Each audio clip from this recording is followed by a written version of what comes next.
الحمد لله وكفى وسلام على عباده الذين اصطفى أما بعد فأعوذ بالله من الشيطان الرجيم بسم الله الرحمن الرحيم فانكحوا ما طاب لكم من النساء مثنى وثلاث ورباع فإن خفتم ألا تعدلوا فواحدة أو ما ملكت أيمانكم ذلك أدنى ألا تعودوا صدق الله مولانا العظيم.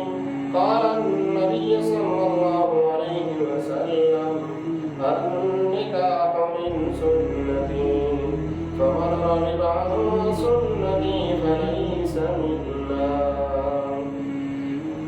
زما عزتمند و قدرمند الله جل جلاله چې کله د مخلوقات پیدا کړل د مخلوقاتو په مابین کې جوړښت پیدا کړ. بیا الله جل جلاله چې مخلوقات پیدا کړ په دې مخلوقاتو کې یو اشرف المخلوقات یو مخلوق پیدا کړ چې هغه د انسان ویل کېږي.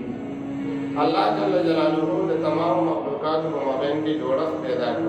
خدا هو جوړښت مقید په یو قید باندې نه دی چې کم د کم سره جوړه شو نو دا به جوړه شوې وي. دا اشرف المخلوقات الله جل جلاله د انسان دپاره د دې جوړښت دپاره یې قید مقرر کړی چې هغې ته نکاح ویلی کېږي. او دا یې د دې وجې نه مقرر کړی حکمت یې دا دی چې د اشرف المخلوقات د اکرامیت او د عزت دا د دې د امتیاز دپاره الله جل جلاله دوی کې دا قید مقرر کړی دی چې په دوی کې چې نر د ښځې سره جوړه کېږي نو د دې دپاره یو قید دی چې نکاح ده به نکاح جوړي. الله جل جلاله تمام مخلوقات چې پیدا کړل د انسان د اشرفیت او د امتیاز دپاره یې نکاح مقرره کړه. بیا الله جل جلاله د دې نکاح داستان په قرآن مجید کې داسې فرمایي فانکحوا ما طاب لکم من النساء مثنى وثلاث. ای خلکو تاسو نکاح کوئ د ښځو نه هغه ښځو سره چې تاسو ته محبوبې وي او تاسو ته خوښې وي. مثنى وثلاث ورباع دوه او درې او څلور. الله جل جلاله په دې آیات کې د نکاح باره کې تعمیم فرمایي چې انسانا کېدای شي داسې وشي چې په یوې د ضرورت نه پوره کېږي، دوهمې ته دې هم احتیاج راشي او درېیمې ته دې هم احتیاج راشي او څلورمې ته دې هم احتیاج راشي. نو الله جل جلاله تعمیم فرمایي چې انسانا په یوه کې مقید نه دوه هم کولی شي، درې هم کولی شي او څلور هم کولی شي. یا الله جل جلاله د دې آیات په دویمه حصه کې فرمایي فإن خفتم ألا تعدلوا فواحدة. انسانا که په دې باندې ویرېږي چې ما زه به انصاف ونه کړی شم د دې دوو درېو څلورو په مابین کې، نو انسانا بیا ته یو کوه. الله جل جلاله په دې آیات کې تعمیم فرمایي چې انسان دوه هم کولی شي، درې هم کولی شي او څلور هم کولی شي. خو که چېرې انصاف د دې ټولو په مابین کې ته نه شي کولی نو بیا ښه خبره دا ده چې یو وکړه. ځکه چې د یوې کې د انصاف خبره بس یوی هغې کې د تقسیم شی نه راځي چې سړی د پکې غلط شي او ناانصافي وشي، تقسیم پکې نه راځي. نو الله جل جلاله د انسان دپاره په نکاح کې تعمیم فرمایا، د انسان دپاره یې سهولت پیدا کړه چې دوه درې څلور هم کولی شي. استاد محترم به د دې دویمه ترجمه کوله داسې مزاحیه شان هغوی به ویلې وې زه د دې دا ترجمه کوم چې فإن خفتم ألا تعدلوا، که چېرې تاسو بې غیرته یې د ښځو نه ویرېږئ، د یوې ښځې نه ویرېږئ نو بیا دویمه مه کوئ یا درېیمه او څلورمه مه کوئ. خو دا په هغوی مزاحیه توګه باندې دا ترجمه کوله او هغوی که دا ترجمه کوله نو هغوی په خپله باندې ماشاءالله درې ښځې لرلې. نبي علیه صلات وسلام حدیث دی، نبي علیه صلات وسلام فرمایي چې دا نکاح زما سنت دی. څوک چې زما د دې سنت نه اعراض وکړي نو دا زما د امت نه دی. نبی علیه صلات وسلام بل حدیث کې فرمایي تزوج الودود الولود. ای خلکو د هغه ښځو سره نکاح کوئ چې کومې محبت کوونکي وي تاسو سره او زیات اولاد راوړونکي وي. نو نبی علیه صلات وسلام ډېر شی احادیث په دې باندې موجود دي. لکه مشکات کې یو روایت راغلی دی، هغه روایت دا دی نبی علیه صلات وسلام فرمایي چې الدنیا کلها متاع، دنیا ټول په ټوله سامان دی، خو په دنیا په دې سامانونو کې د ټولو نه بهتر سامان هغه نیکه ښځه. بیا نبی علیه السلام یو بل حدیث کې فرمایي چې ښځې سره نکاح د څلورو شیونو د وجې نه کېږي چې یو دی حسب دی، مال دی، نسب دی او جمال او حسن دی او دین دی. نبی علیہ السلام صحابي ته نصیحت فرمایي، اخر کې فرمایي چې ای زما صحابي فصبر فی الدین، په دې ټولو شیونو کې دین غوره کا، په دین باندې بیا ځان کامیاب کا. مطلب چې د ښځې سره نکاح کوې نو د دین د وجې نه د ښځې سره نکاح وکړه. نبی علیہ السلام دې صحابي ته وفرمایل چې د دین د وجې نه نکاح وکړه. حضرت عمر بن خطاب رضی الله تعالی عنه په خپل دور کې د شپې راووتو وګرځېد. حضرت عمر رضی الله تعالی عنه په ترتیب دا و چې د شپې به هغه خوب نه کوو، په محلې او په کوڅو په دې کې به په خپلې رعایې باندې چکرې وهلې او ګرځېده به چې چا ته څه تکلیف ونه شي. یو ورځ د یو کور خوا ته تېرېږي چې هلته د مور او د لور مکالمې ته یې غوږ شه، د لور او د مور مکالمه وه. هغه مکالمه دا ده چې مور یې دغه وشلي دي پې، مور ورته وایي چې لورې امیر المؤمنین نشته دی، نو دې کې به لږ اوبه واچوه. مور ورته فرمایي چې ای زما بچړې، ای زما لورې امیر المؤمنین خو نشته دی، په دې پېو کې لږ اوبه واچوه چې دا پې لږې زیاتې شي، منافع به لږه زیاته وشي، پیسې به لږې زیاتې راشي. لور ورته فرمایي ای مور جانې امیر المؤمنین که نشته دی، د امیر المؤمنین رب خو شته دی که نه؟ مور ورته فرمایي امیر المؤمنین به په خپل شاهانه تخت کې پروت وي، په خپل شاهانه محل کې به پروت وي، امیر المؤمنین به په کور کې وده وي. لور ورته فرمایي ای مورې امیر المؤمنین که نشته دی، د امیر المؤمنین رب خو موجود دی.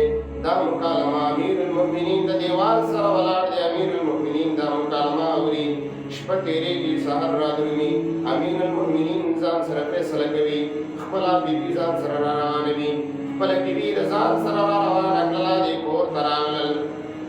دا ښځه ورته فرمایي د دې لور مور خیریت دی، د څه دپاره ستاسو راتګ وشو؟ حضرت عمر رضی الله تعالی عنه په دې نیت باندې راغلی دی چې د دې نیکې لور خطبه وکړي د خپل زوی دپاره چې حضرت عاصم رضی الله تعالی عنه دی. حضرت عمر رضی الله عنه د هغه دپاره د دې نه خطبه وکړه. دوی په دې خطبه باندې رضا شول. اخر کار دا جینۍ حضرت عمر بن الخطاب رضی الله تعالی عنه د خپل زوی ته په نکاح باندې واخیستله. نبی علیہ السلام چې صحابي ته دا نصیحت فرمایلی چې فصبر فی الدین، په دې کې غټ حکمت دا و چې د دې اولاد دې به الله جل جلاله یو دیني برکت کړي. نو دا مشاهده شوه په دې حلم کې چې د حضرت عاصم رضی الله تعالی عنه په نوسو کې بیا حضرت عمر بن عبدالعزیز رحمه الله پیدا کړ الله جل جلاله. د ده نه به تاسو واقفه هم وئ، د ده د زندګۍ هغه داستان هغه سیرت به تاسو اورېدلی چې دا څرنګه سړی و. حضرت عمر بن عبدالعزیز رحمه الله یو ورځ خپل شاهانه تخت ته رانغی، چوټي وکړله، خپل وزیران مشیران راغلل، کور دروازې وډبوله، ای امیر المؤمنین خیریت دی، بیمار خو به نه وي، نن تاسو چوټي وکړله، نن تاسو راغلي نه یي، څه وجه کېدلی شي؟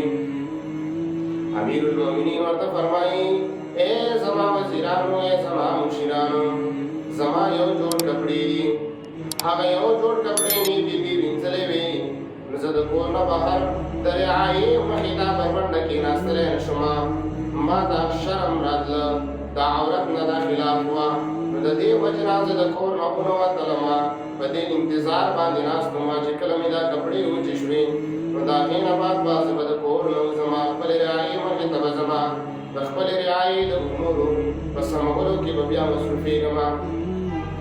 وزیران مشیران هم حیران دي چې دا څنګه بادشاه دی چې د وخت امیر المؤمنین دی او یو جوړ کپړې لري. نبی علیه السلام دې صحابي ته نصیحت فرمایلی چې فصبر فی الدین، د هغې حکمت دا و چې د دې نیکې ښځې، د دې نیکې جینۍ په اولاد کې الله داسې برکت واچو چې عمر بن عبدالعزیز رحمه الله تعالی رحمة واسعه په شان دې سړی پکې پیدا کړل. الله جل جلاله نکاح چې مقرره کړه، نو د دې نکاح نه الله جل جلاله حکمت دا مقرر کړه چې دې کې انسانیت کې بقا راشي. دوهم په دې کې حکمت دا دی چې دا سړی د ګناه نه بچ شي، دا سړی د زنا نه بچ شي، دا سړی استمناء بالید د هینډ پریکټس نه بچ شي، دا سړی د سترګو د زنا نه، د غوږونو د زنا نه، د پردې د نږدې کېدو نه، د ټول شرینو نه بچ شي. نو الله جل جلاله د نکاح حکم ولېږه، بدنګانو کې د جوړښت دپاره نکاح مقرره کړه. نبی علیه الصلاة والسلام هر وخت کې به پیغمبران لېږل، الله جل جلاله د دې ډېر احکامات د پیغمبر په واسطه خپلو بندګانو ته رسولي. نبی علیه الصلاة والسلام هم راغلی، هغې هم د دې ډېر احکامات خپلو بندګانو ته ورسولي. خو نبی علیه الصلاة والسلام چې نکاح وکړله په خپل دور کې که خپله وکړله او که د نورو صحابه کرام رضی الله تعالی عنهم وکړله، نو په هغې کې سادګي اختیار کړه چې موتا ته سبق راکړي چې په ودونو کې رسومات پرېږدي ورنه زنا به عام شي، په ودونو کې رسومات پرېږدي ورنه لواطت به عام شي، په ودونو کې رسومات پرېږدي ورنه د زنا اډې به کلور شي، په ودونو کې رسومات پرېږدي ورنه سلیمې به ډکې شي. نو نبی علیه الصلاة والسلام واده په ساده طریقه باندې وکړو. حضرت عائشہ رضی اللہ تعالی عنہا فرمائی د خپل واده داستان فرمایي چې نبی علیه الصلاة والسلام کور ته چې زه راودېدم، نو دا فرمایي چې زه د خپلې مور په کپړو کې د نبی علیه الصلاة والسلام کور ته راواده شوی یم. بیا فرمایي مور بیبي چې دا هغه کپړې وې د ام رومان رضی الله تعالی عنها چې په دې کې د قریشو یو نیم سل ښځې واده شوې وې او په دې یو نیم سل ښځو کې زه هم وم.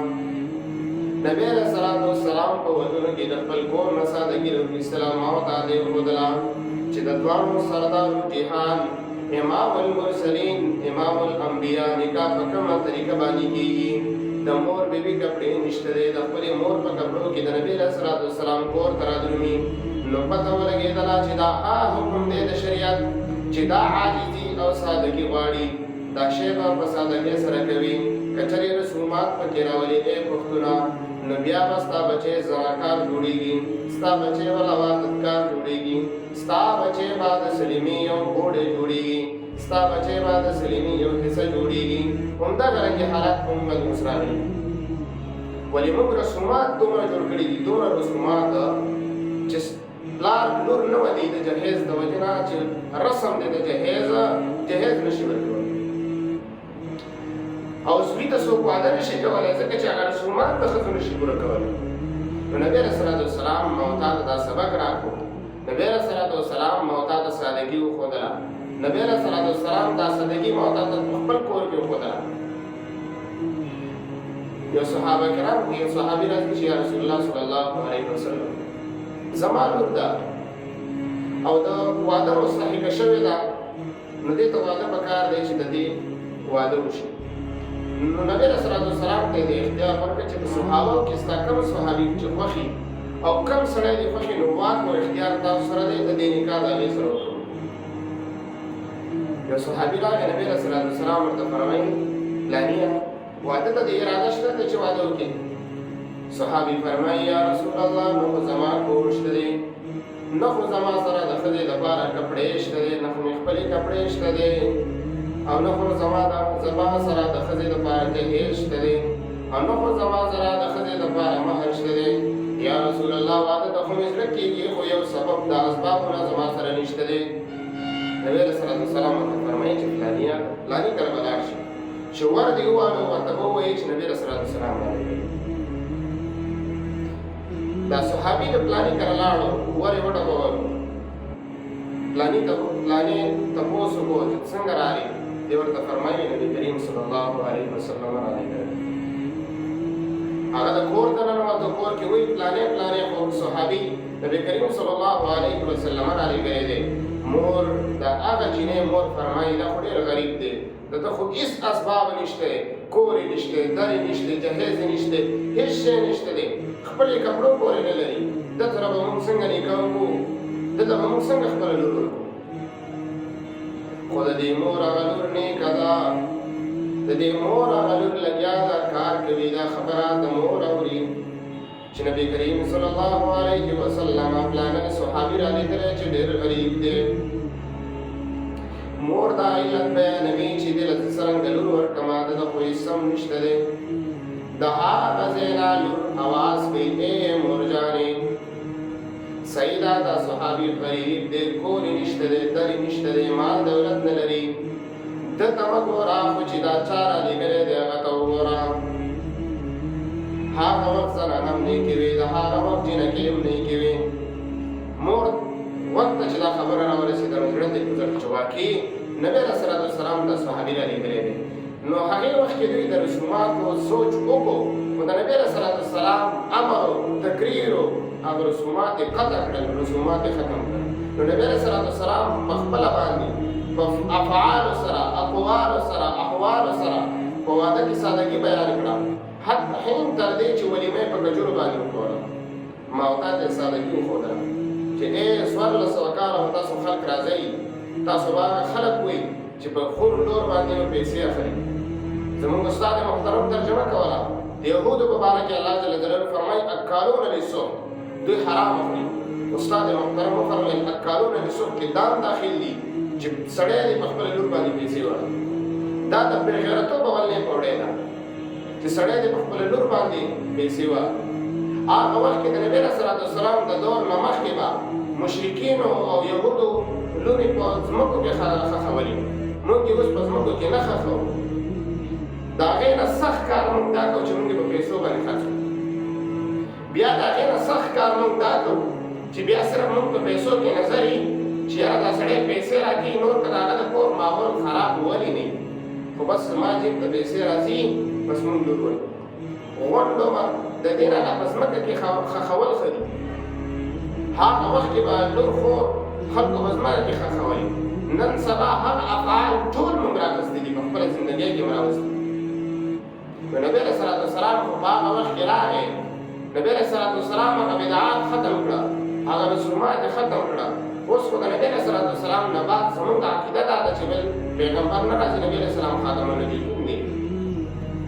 خو نبي علیه صلات وسلام په خپل وخت کې موتا دپاره تعلیمات پرېښي چې دا تعلیمات به ستا 2000 کاله بعد هم په ښه راځي، او 2000 کاله بعد چې ته دا اپناو کړي نو ستا ځوان به د زنا نه بچ شي، ستا ځوان به د لواطت نه بچ شي، ستا ځوان به د تمامو ګناهونو نه بچ شي. نو نبي علیه صلات وسلام 1500 کاله مخکې 1400 کاله مخکې سادګي په واده کې بیان کړې وه چې په ودونو کې سادګي کوو. نو په آخر کې زه د خپلو پښتنو نه ټولو نه دا اپیل کوم چې لوریانې مه خرڅوئ، وادونو کې رسومات ختم کړي، ودونه اسان کړي. بیا موږ چې کوم دي شکایتونه کوو چې په عالم کې زنا شروع شوه، سبب یې موت دی. الله فرمایي ان الله لا یغیر بقوم حتی یغیروا ما بانفسهم. الله د یو قوم تغییر په یو قوم کې تغییر نه راولي، دا قوم په خپلو حالاتو کې تغییر راولي. نو اپیل په آخر کې در ادا کوم چې ودونه ساده کړي، په ودونو کې سادګي پیدا کړي، ولیمو کې سادګي پیدا کړي، رسومات ختم کړي. ته بیا ګوره چې معاشره کم طرف ته ځي، ته بیا ګوره چې معاشره تا چې رسومات ختم کړه، ته ګوره چې د معاشرې ځوان هم نیږدې، د معاشرې ځوانه چینۍ هم نیږه ده، د معاشرې ټوله خلک به بیا نیک وګرځي. د معاشرې کې به بیا د زنې اډا نه کولاویږي، بیا به سلیمه نه کولاویږي، هر څه به بند شي، نیست و نابود به شي. خو زما او ستا کار به سي، زما او ستا کار به دی چې په ودونو کې به سادګي راولو، چې په ودونو کې موږ سادګي پیدا کړه، نو خود به خود به دا ټول افعال، دا ټول احوال د امت ټول حالات به دې سره برابرېږي. نو الله جل جلاله دې موږ ته په دې باندې د عمل کولو توفیق را نصیب کړي، او الله جل جلاله دې خلکو ته هم نیکي ور نصیب کړي چې کوم خلک دومره ظلم کوي، دومره ظلم چې په دې باندې دومره پیسې واخلي، دومره چې ځان پرې مالداره کړي. نو الله جل جلاله دې موږ ته د دې نه پناه را نصیب کړي. وما علینا الا البلاغ.